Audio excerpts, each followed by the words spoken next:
They came ashore not as conquerors, but as captives.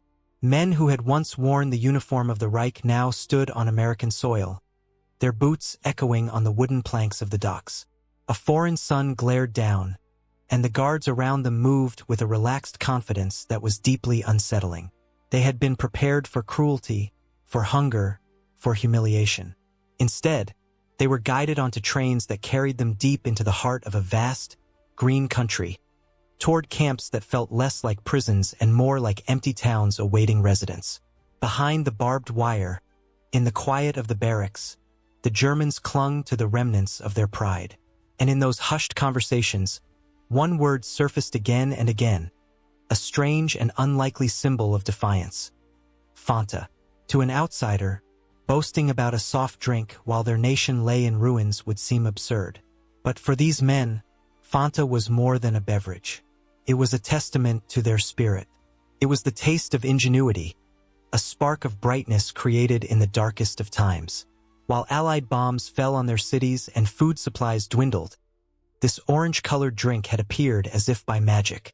This pride was rooted in a strange story of invention, born from the very blockades that were strangling their homeland. Back in Germany, as the war began, the flow of Coca-Cola syrup from America had been cut off. The German branch of the company, Coca-Cola GmbH, was facing ruin. Its director, a determined businessman named Max Keith, refused to let his factories go silent. He challenged his team to use their imagination, their fantasy. From that word, a new name was born: Fanta. It was a drink made from the leftovers of leftovers, the pulpy remains of pressed apples and the whey from cheese factories. Mixed with a bit of rationed sugar and carbonated, it became a small luxury for families with almost nothing. Children adored its sweetness. Adults saw it as a statement: Germany would not be starved of every small pleasure. By 1943, 3 million cases were being sold each year. It was a taste of resilience. So, in the American camps, when the prisoners spoke of Fanta, they weren't just praising a soda. They were holding onto a memory, a piece of their identity that hadn't been surrendered. Fanta is the best, they would say, a flicker of a defiant smile on their faces. America has nothing that can compare. It was a shield against the quiet, creeping knowledge that they were surrounded by a nation wealthier and more powerful than they had ever imagined. The Americans allowed this small delusion. The guards would overhear the boasts with quiet smirks. To them, Coca-Cola was as common as water, the taste of baseball games and summer picnics. The idea of an enemy soda made from apple scraps being superior was laughable. But they understood pride, and they knew that some myths are best left to collapse on their own. Then, one sweltering summer afternoon, that collapse began. The air was thick and heavy, and dust clung to everything. A low rumble of engines turned heads toward the camp gates. Trucks rolled in, and the guards began unloading tall wooden crates.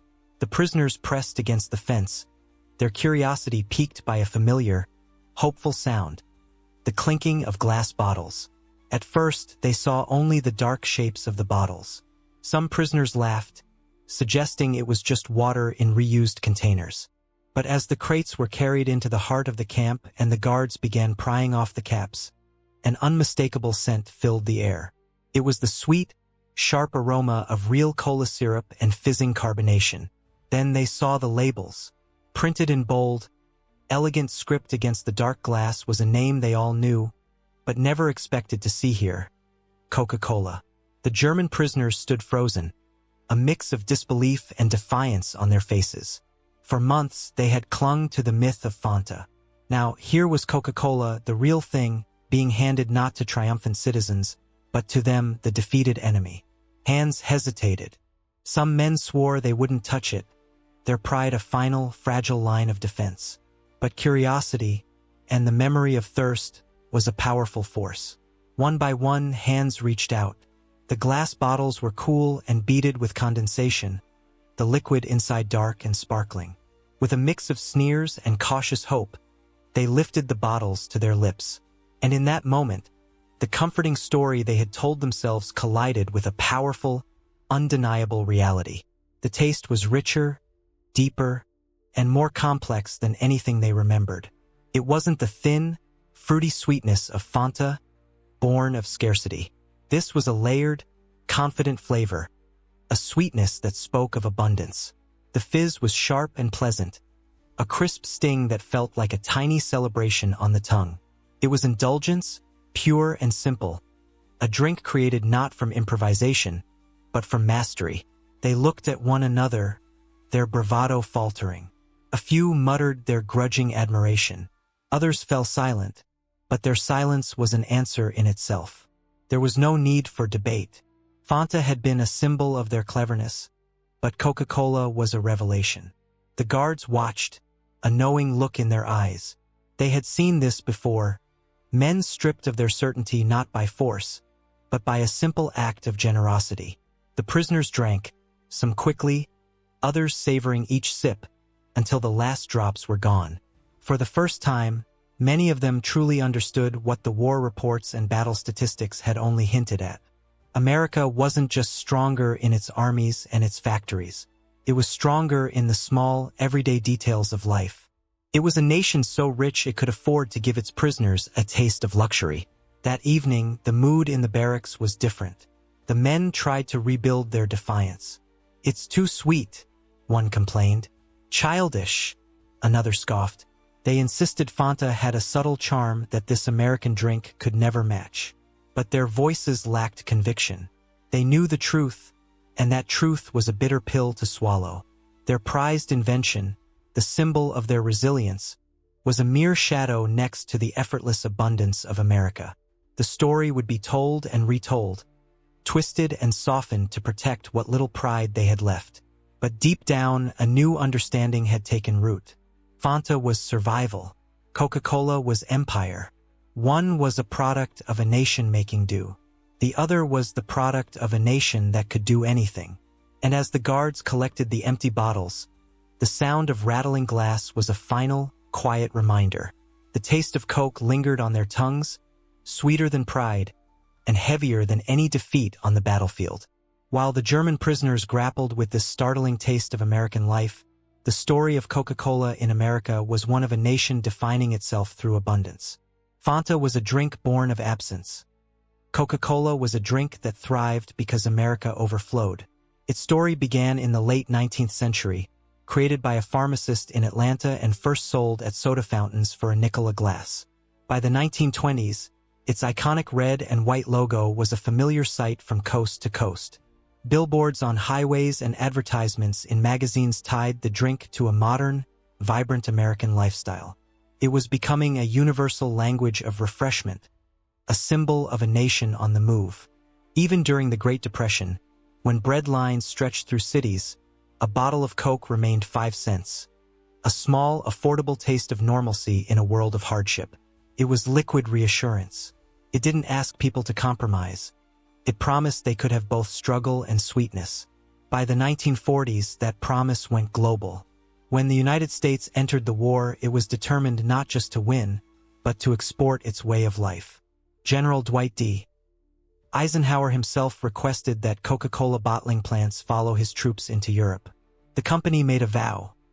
Every American soldier, no matter where they were fighting, would be able to buy a Coke for a nickel. This sparked an industrial effort as massive as any military campaign. Dozens of bottling plants were established across North Africa, Europe, and the Pacific. By the end of the war, more than 5 billion servings of Coca-Cola had been distributed to soldiers. For a weary private in a muddy foxhole, a cold bottle of Coke wasn't just a drink. It was a piece of home. It was America, bottled and delivered to the front lines. Against this backdrop, the German prisoners' loyalty to Fanta seemed almost tragic. Their drink was a clever trick, a way to keep factories running. Coca-Cola, on the other hand, expanded during the war as if America's power was so vast, it could not be contained even by a global conflict. This contrast was a lesson in itself. In Germany, Fanta was a precious commodity, its ingredients rationed. In America, Coca-Cola was handed out from trucks to factory workers and served to enemy prisoners as if it were nothing. What Germany treasured, America treated as ordinary. That disparity revealed an imbalance of power more profound than any battlefield victory. The prisoners felt this in their bones. They had been prepared for cruelty and starvation. Instead, they were well-fed and treated with a strange, bewildering decency. The bottles of Coke were a part of that confusion. Every sip seemed to whisper a single, undeniable truth. You are not just defeated. You are outmatched in every measure of daily life. The ritual of the Coca-Cola distribution became a strange, silent theater of war. Each time the trucks arrived, the prisoners gathered with a mix of resentment and anticipation. The initial shock had worn off, replaced by a tense unease. This was no longer just a drink. It had become a test of their loyalties, loyalty to a memory versus the undeniable pleasure of the thing in their hands. Arguments would break out, though they grew weaker with each passing week. Some men insisted Fanta was more natural, while Coca-Cola was an artificial American confection. Others claimed that true Germans valued subtlety, not the overwhelming sweetness that Americans seemed to crave. But their words were hollow, a desperate attempt to salvage a sense of superiority that was quickly fading. Most, however, didn't bother with excuses. They simply took the bottles and drank, their silence a quiet confession. They preferred it, they knew it, and that knowledge was a slow-acting acid, eating away at the pride that had sustained them. The evenings in the barracks grew quiet. The boisterous stories about Fanta, about its treasured place at family tables, were now rare. Laughter had replaced the boasting, but it was a bitter, self-aware laughter. They would remember sipping watered-down Fanta, a rare treat, and compare it to the endless supply of Coke handed out by their captors. It was one thing to lose a battle. It was another to realize your enemy could defeat your spirit without firing a single shot. This confusion found its way into their letters home. They wrote of the surprising comfort of camp life, the plentiful food, the lack of cruelty. A few dared to mention the Coca-Cola, describing its taste and the strange way it seemed to be everywhere. For families in Germany, queuing for bread and rationing every last scrap, these letters were almost impossible to believe. Prisoners of war drinking luxuries while civilians at home starved. It was absurd. It was insulting, but it was true. The guards watched this quiet transformation. They saw the defiance melt away. They heard the arguments fade into grudging acceptance. Some of them teased the prisoners, but most simply recognized that the battle was already won. Coca-Cola needed no defense. Its very existence was argument enough. The drink had become a mirror, forcing the prisoners to see their own defeat in a new and startling light. They had fought for a cause built on an ideology of superiority, superior culture, superior discipline. And here they were, savoring a drink their captors considered ordinary, realizing that their celebrated ingenuity was nothing more than a child's toy next to the machinery of American abundance. The fizzing sweetness wasn't just a flavor. It was a revelation. The camp routine settled in, but something fundamental had shifted. The daily ritual of work, meals, and rest was now underlined by a quiet but profound transformation. The bottles of Coca-Cola had done more than just quench their thirst. They had planted an idea that reshaped the prisoners' understanding of the world. What began as a simple taste of sweetness had become a meditation on their own defeat. In Germany, they had been fed a steady diet of propaganda that painted America as a decadent and shallow nation, a place of consumers, not warriors. The Reich, they were told, represented discipline and strength. Yet here, in captivity, that narrative fell apart with every bottle they were handed. If this was the product of American weakness, what did its strength look like? They began to see the drink not as a trivial pleasure, but as a symbol of a civilization that could afford to turn luxuries into habits. For the Americans, it was ordinary. For them, it was extraordinary. And in that gap lay a future they could no longer deny. As news of Germany's collapse trickled into the camp, the symbolism deepened. The Allied armies were advancing, their cities were in ruins, and the Reich was fading into history. The prisoners watched newsreels of American GIs handing out chocolate and gum to German children who had never known such treats. Their own government had promised them glory but delivered starvation.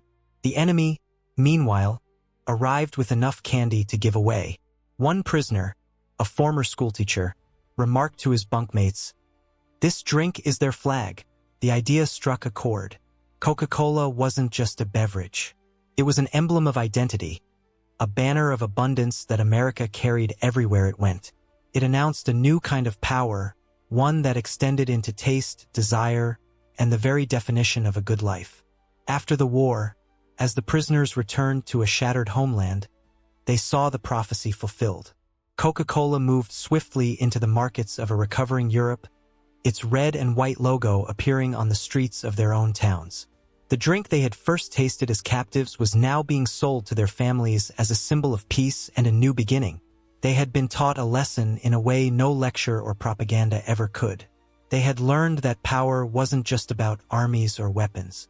It was about the ability to produce, to create, and to share. It was about a system so vast and confident that it could turn a simple bottle of soda into a symbol of its own victory. They had tasted that victory, sip by sip, and its sweetness was a memory they would carry with them forever.